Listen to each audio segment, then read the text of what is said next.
Esto es ANCOP Radio, un podcast de la Asociación Norteamericana de Comunicación y Publicidad.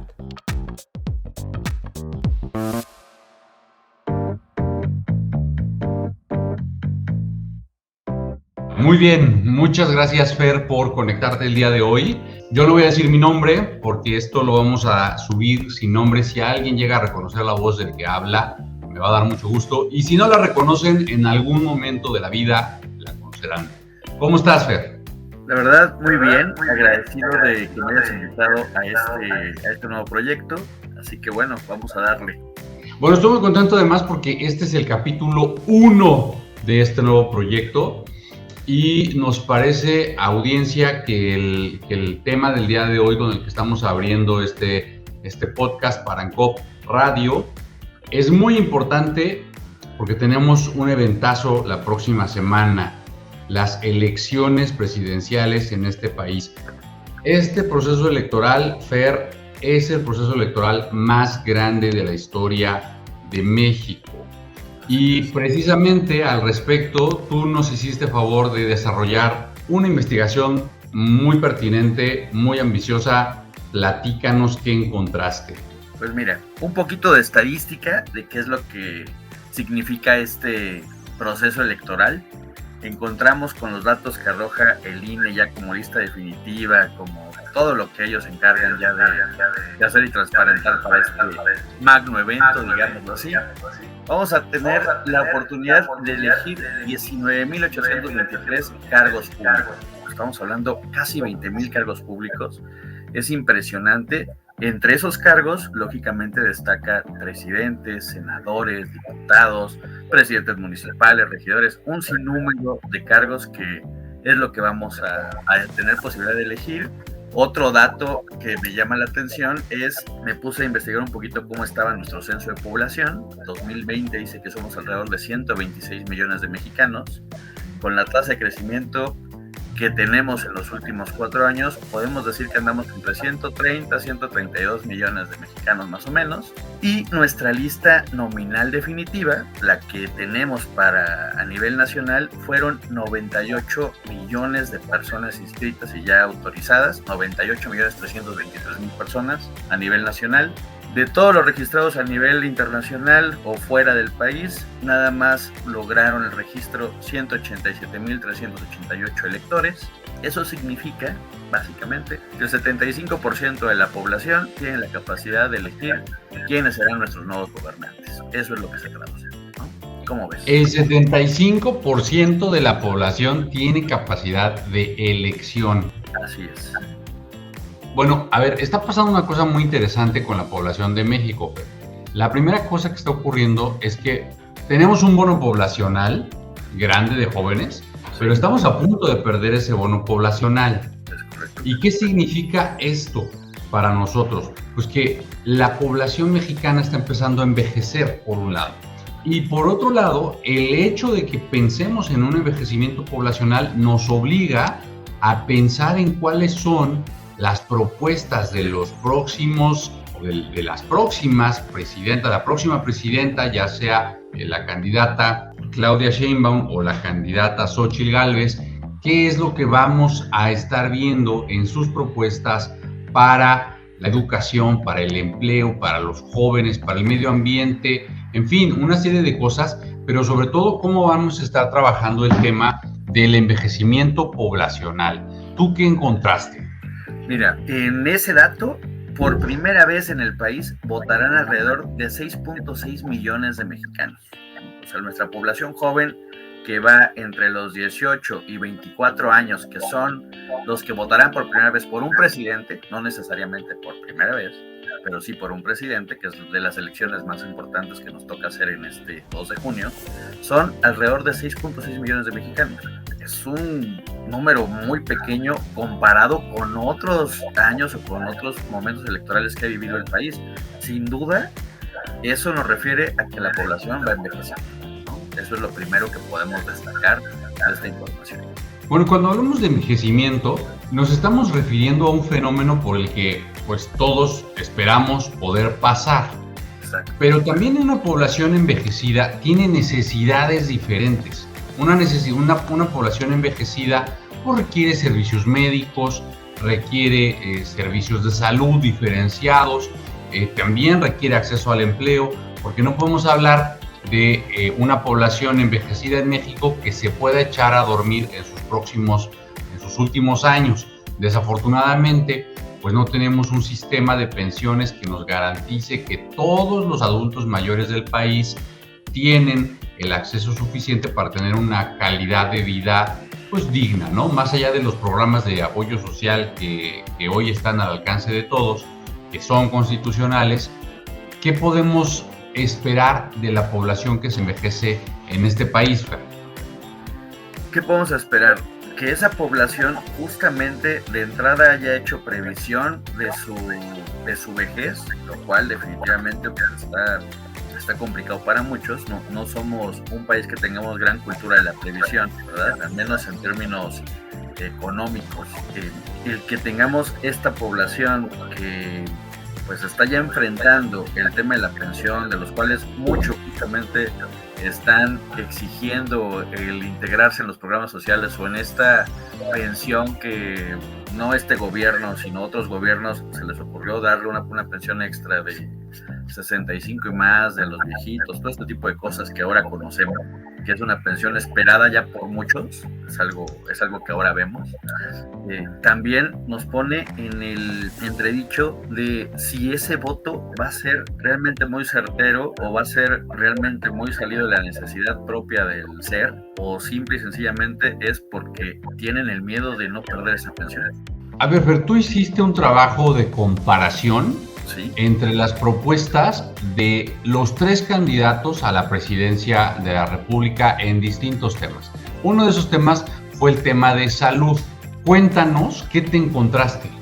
Mira, en el tema de salud encontramos que Claudia Sheinbaum propone como plan principal fortalecimiento del sistema de salud pública, contrastante contra lo que propone Xóchitl Gálvez, implementación de políticas de salud preventiva, y lo que propone Maínez es establecer un sistema universal de salud basado en la prevención.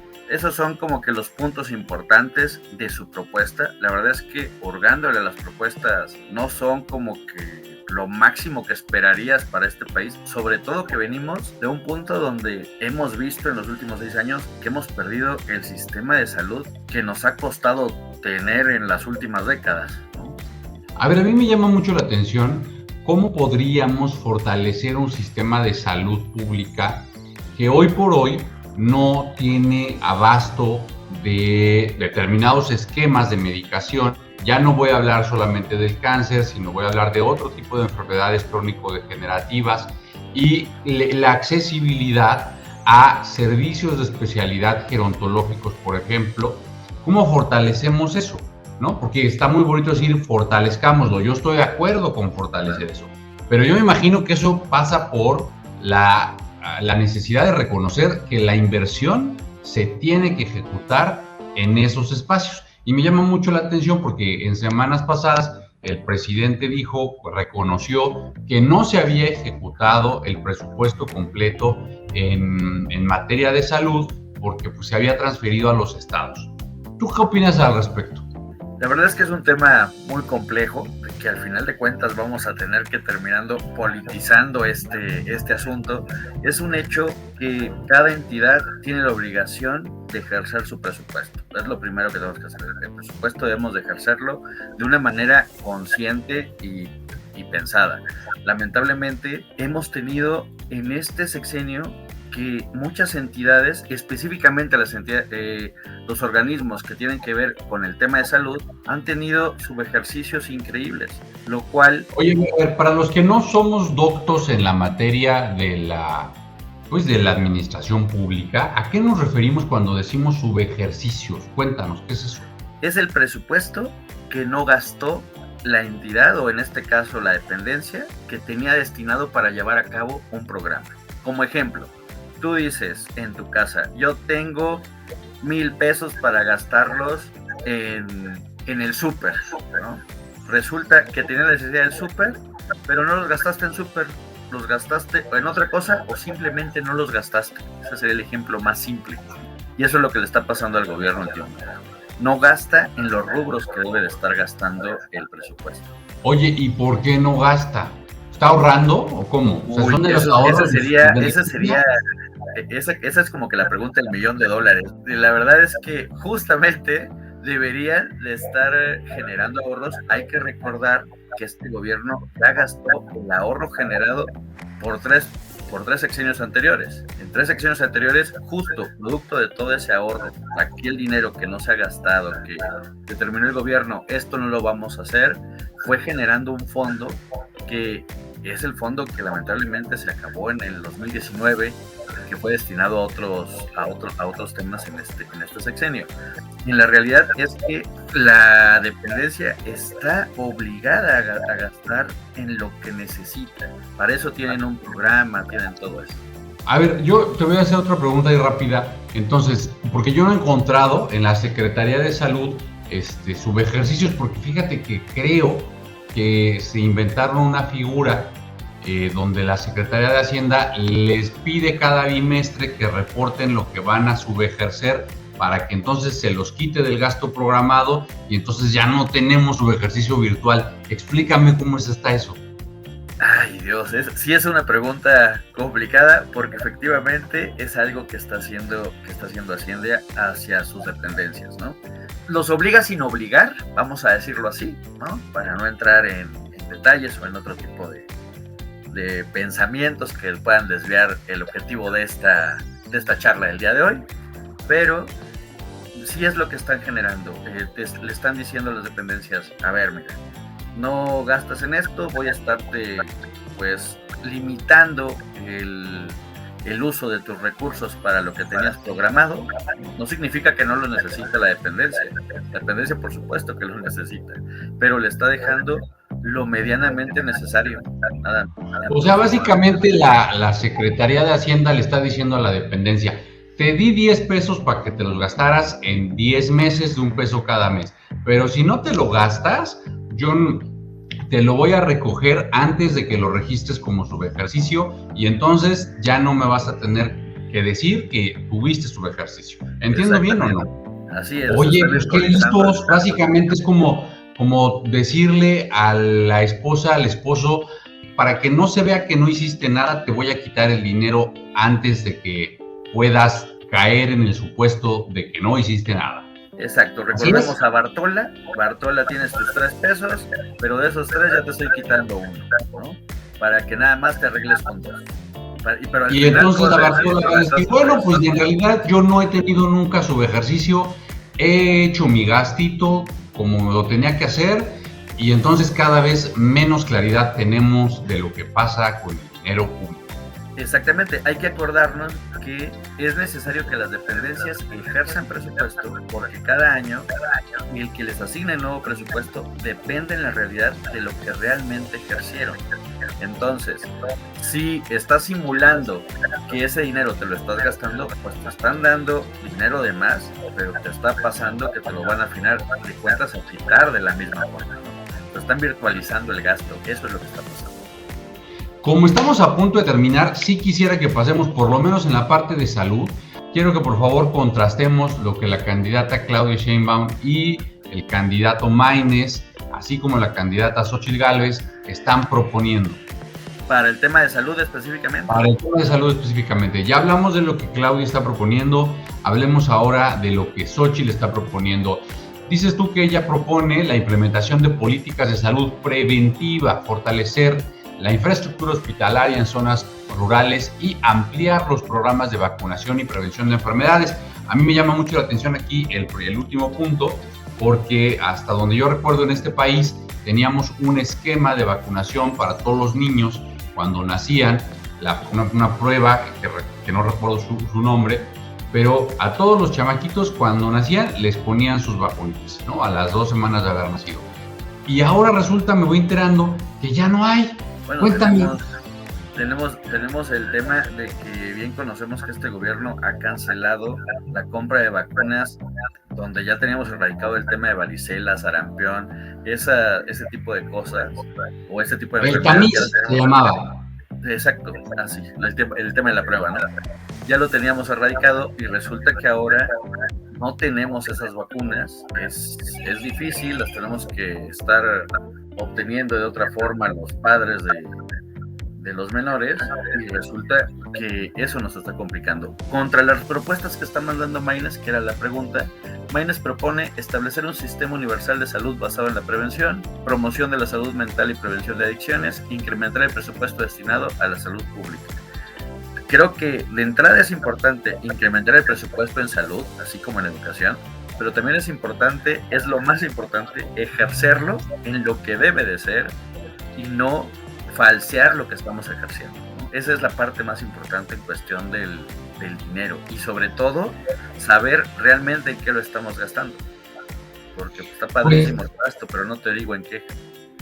Eso es muy importante, Fer. A ver, señores, el día de hoy, por el tiempo, tenemos que dejar la conversación acá, y yo les pediría, si nos están escuchando o nos están viendo, donde sea que ustedes nos estén escuchando y viendo, si tienen preguntas en torno a la salud, a cómo se paga la salud en este país, por qué no tenemos o sí tenemos determinados médicos en determinadas clínicas, escríbanos a la dirección que va a aparecer en el copy-in de este podcast o en las redes sociales para que lo incluyamos y platiquemos de esto la próxima semana.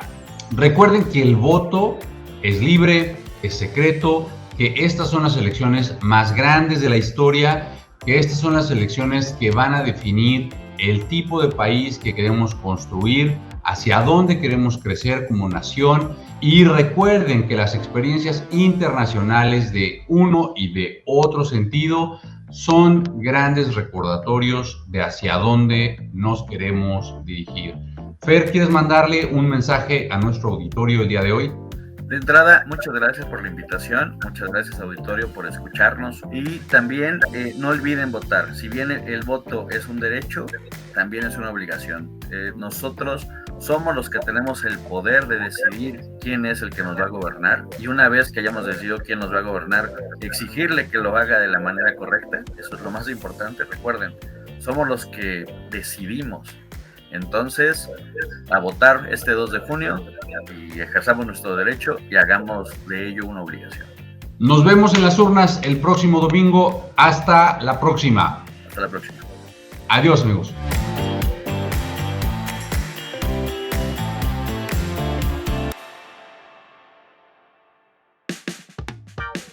Esto fue ANCOP Radio, un podcast de la Asociación Norteamericana de Comunicación y Publicidad.